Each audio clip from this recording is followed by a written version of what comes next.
All right. Welcome back to the If You Roll It, They Will Come podcast with me, your host, Spartan Kratos. And today, I've got kind of a more interesting video, and this one is going to be kind of jumping all over the place. So, today, I decided I was going to give you guys a little bit of a compilation video. I was going to give you the short stories videos for the Kiss and Titty series, which I'm now going to be renaming the 1106 Tales. So 1106 Tales is the new name of the series that takes place of me and my friends in our college dorm. So this is the short stories edition of that. These are all stories that, basically I was not going to be able to make really any sort of longer video out of. These are like 5-minute stories at most.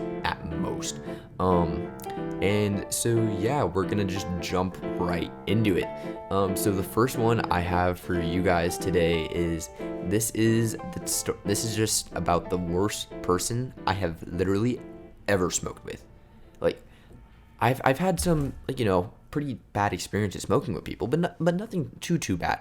This is an experience where I do not want to smoke with that said female ever again. In this story, we're gonna call her Mary. And, this was one of those days where I had a joint, and I think one of my other friends had a joint too. And I was going to smoke with some people I don't normally smoke with. It was going to be me, my friend, what are we going to call him? So it was me, Mary, and I want to say, was he there? No, Kenny was not there, and neither was Butters, and he wasn't there either. This was an interesting group of people. I normally didn't really hang out with them. But I know me, Mary, and this one other guy who I need to give a name right now. This guy, Pablo, that's his name. Pablo's his name. So there are three of us. There's more than three of us. I'm pretty sure there's like four. I can't remember who the last person is. But so whenever we wanted to smoke joints, we could not do it in our dorm room. Because, it would just smoke up way too fast and get loud way too fast. Too risky, So what we would do is we would go walk out, and because we lived in downtown Phoenix, there were parking garages. So we would just go to a parking garage. And there was one, 1 or 2 blocks away from our dorms that we knew of. Like we had gone there multiple times. Anytime we smoked, we went there basically. So we're going out to this parking garage. And on this fine time, there's a security guard that actually decides to come up. So we're about, I want to say, maybe halfway through the how many joints did we have? I think we had 2 joints. So we were maybe halfway through these 2, right? And everyone is still we're all fuck, we want to get high, and we're not high yet. And then, so we're all okay, well, we need, the security guard just kind of drove up, saw us, flashed his lights, and then we were okay, we're leaving, whatever. We knew, he knew, we knew, we all just decided to dip. So we're dipping, and then we're just kind of walking, and I was okay, I know another area we can go to. It's a few blocks up, and then we could probably smoke there, but, we're going to have to walk there. And everyone's yeah, sure. Because, we all just want to get high, and we're trying to figure out, the best way to do that at this point. So I lead us ahead, but this Mary chick was, oh my god, she was being so annoying right now, because we had smoked, like I said, maybe half of 2 joints, and I'm pretty sure I was smoking my own joint, and then they were sharing. I think that was how it was split, right? And I wasn't even that high yet. No one was feeling it, but this bitch was acting like she was stoned off her ass. And not even the good stone. She was acting more drunk than high. She was oh my gosh. She was oh, I feel it. And just kept walking really fucking weird, walking into the street, making really loud noises, just screaming, laughing at everything because she thought everything was so funny. And we're all just standing there what the fuck is wrong with this bitch? Because we all know she's not high. There is no way she is. And, if she was, you don't act like that. You can tell there's so much placebo effect going on because she just kind of wants to, fit in. So, we're just, I'm just trying to ignore it. Whatever. Pablo was actually not happy either. He ended up telling me afterwards that he was really mad and, does not want to smoke with her ever again, which I agree with. That's a very sound and astute statement, Pablo. But so we get to this area, and this place I like to take us is it's kind of it's kind of an alleyway. It's an alleyway behind this what is that? It's not really a restaurant. Kind of a club place that we could go to. We just because there was restaurants inside. It was a big open area where there was drinks served, and there were some smaller restaurants. Kind of I don't know how to describe it. Whatever, but we were out behind this place, and behind this place was this big wall, and there was graffiti all over it. So me and my friends would like commonly walk to this place and just chill, smoke there a lot too. So this is what we were doing this evening. We were just smoking, and Mary just continues to be fucking annoying as hell. So after we finish these joints, we go back to the dorm and we drop her ass off. Like I make sure like she does not come back to my room. I think Pablo came back and he chilled for a little bit, but like she went her own way, and then me and him were like, yeah, we're never smoking with her again, because it was just not fun. It was just not fun. Like, smoking with someone who acts high when they really aren't and is taking things way too far is just annoying. Now, if it's your first time, that's a little different. Like, if I'm smoking off for your first time and you're acting a little bit weirder like that I can kind of understand. But this wasn't her first time, which was really, really annoying. Like, we knew she had gotten high before. Like, she grew up in San Diego, California. Like, come on now. Or I really shouldn't have said whatever. Moving on. So that was that story. That's the worst person I've ever smoked with. Yeah, don't want to be smoking with her again. Moving on. We're gonna be going to one of the reasons, or we're gonna be moving on to the apple bonk story. This is an interesting one. So Kenny, you guys have all met him before. He's been on the podcast. He one day had some weed. So his sister gave him. Yeah, sister. I was trying to make sure it was like sister, not sister-in-law. His sister decided to give him some weed that she had just had, but like hadn't smoked. So he now just had some weed on him, and literally he had this weed from like January to August of this year. Or September of this year. We didn't even smoke it till recently, which is really funny. But like, so like that's how long he had just like some of this weed. But he had some of it, and then he was like, "Oh, I want to smoke tonight." And then I was like, "Okay, well, we have nothing to smoke that weed out of. Like, we don't have rolls, we don't have cones, we can't really smoke it, we don't have a bong, we don't have anything like that." And then he was like, "Let's do an apple bong." And I was like, okay, one, I've never even done one of those, so I don't even know how to make it. And two, you don't smoke that often. Like, how are you gonna make it? And then Kenny was like, no, I got this. So he just sits there, he goes ahead and he makes his apple bong. And I'm telling you, this was the crudest motherfucking apple bong. Because I have, like, over summer, me and my best friend in back home, we did smoke out of an apple bong. And it was a successful apple bong because we were both getting pretty fucking high all day using basically only the apple bong. So I know now what a successful apple bong is. At the time I didn't, but even then I knew it was not going to work. So he just gets it, and then like he's trying to light it. And then like the whole time, like he lights a little bit of it. Like I try to get a hit of it, and I'm like, yeah, nothing's coming. Like I can't get anything out of this. He tries to get a hit, and like nothing happens. But Kenny, after sitting there for like 5 minutes, finally gets one hit, and he is so fucking happy. He's like, "Oh my god, bro, that apple bong worked. I got a hit." And I'm like, "You got a hit. That's not even gonna get you high. Like, congrats, bro." And he was just fucking so happy about it. And like that's all he got. Like all he got out of that apple bong was one rip, and then like he just kind of had to like get rid of the apple and like save the rest of the weed. It was such a fucking waste of weed, honestly, because I'm pretty sure some of it like was burned, and it was annoying because you just couldn't get the smoke in because the way he made the fucking holes were just so weird. I don't know, it was a mess. But apple bong, yeah, so apple bongs don't really work that well. I'm never going to really trust anyone to make them but my best friend, because apparently he's the only one that I can see have made one. I'm not even going to make them. I would much rather just go and grab cones or some shit and roll up a joint or smoke out of a bong than fucking do an apple bong.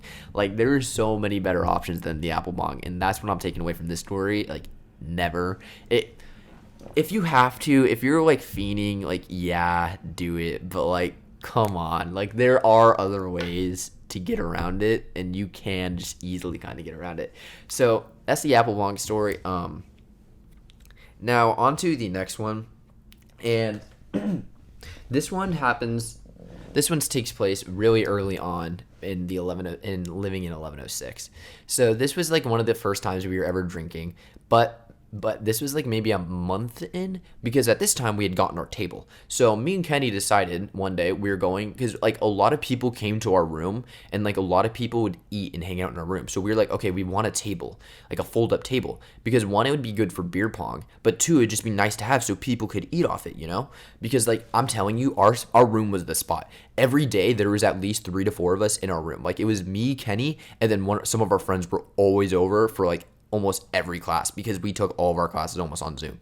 So we always had friends over and stuff. So like our room was usually bopping. We always had people. We were the place. We know how it rolls. So this day, like we're throwing like our first kind of like party thing, and you know, we're playing some beer pong. We're drinking it. It's all good. It's all good. I'm pretty sure I play. So what happened was early in this night, I decided to take 5 shots of Tito's.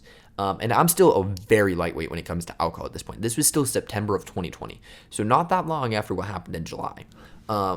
So whatever, I take 5 shots, but then I'm feeling fine. I'm vibing. So I go and play a game of beer pong, and I win that game against Mary. Yeah, I won it against Mary, and it was a pretty sick. I was like pretty excited. I was like, yeah, like let's go, bitch. Like, okay, the thing was, Mary wasn't my friend. She was Kenny's friend, so she is normally like hanging out with us on these type of nights. But so I win, and then after that, I go sit down, and I'm sitting down in a chair up kind of by Kenny, because he's playing next, and he's playing in front of his TV.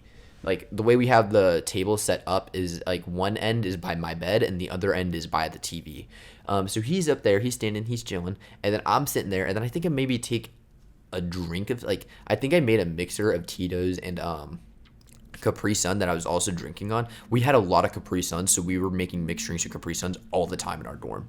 So that's what I was drinking then, and then I was like, okay, I'm like vibing, and then after a while I was like, I'm not really vibing anymore. Like, I started to feel it, and I was like, oh shit, here it comes.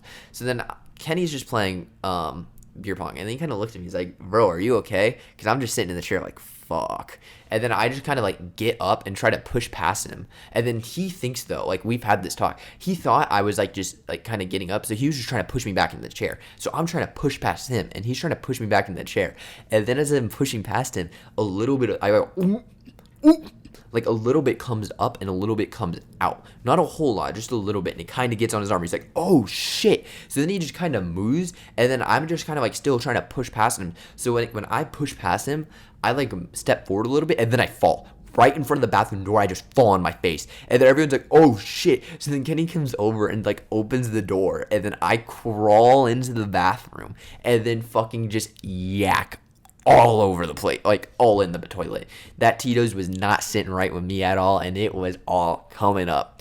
And then Kenny, who right after that went over and washed off his hand and then hit the game-winning shot in his ping pong in the beer pong game. So I did give him a little bit of luck. My throw up allowed him to win that game of beer pong. Without me, he wouldn't have won that game. And then, yeah, so it was really funny because when I fell down, like, I actually like scraped up my knee. Like, I fell down hard on the floor. Like, I scraped up my knee a little bit, and I was in there for like an hour just puking my guts out. Like normal, that just kind of happens to me whenever I drink. I just always at the beginning just ended up puking because I did not know my limit, and I would always go way too fast. Way too fast. Yeah, just way too fast.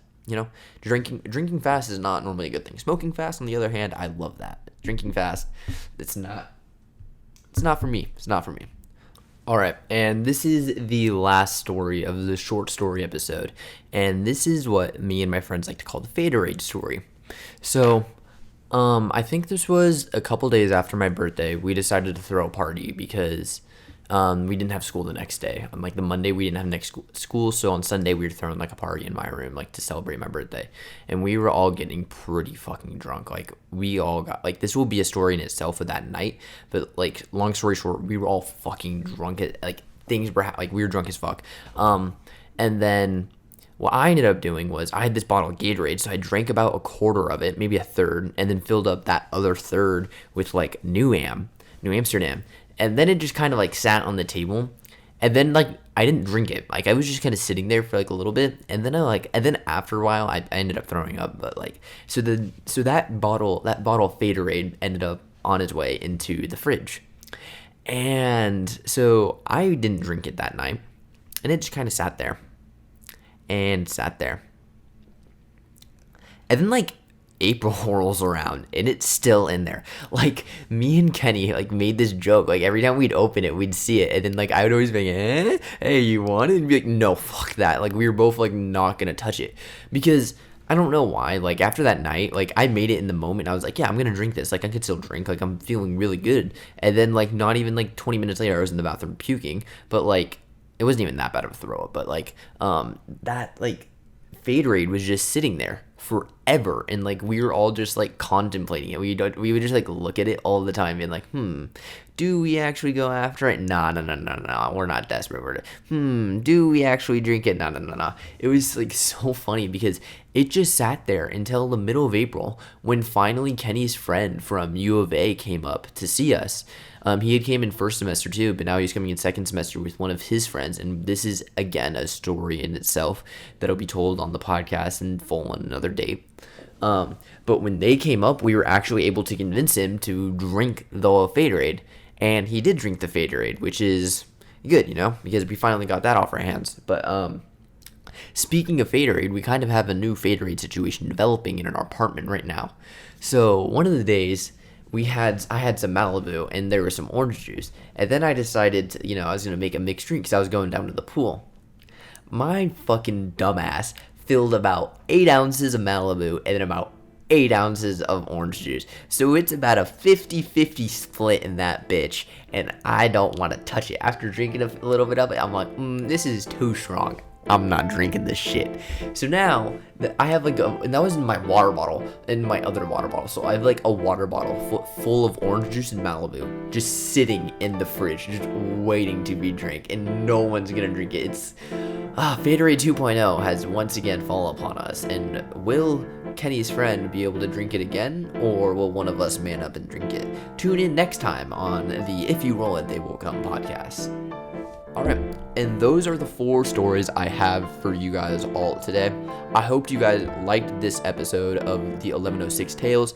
I will be having another episode of the If You Roll It, They Will Come podcast out sometime this weekend. Look out for that. Love y'all. Like and subscribe. Peace.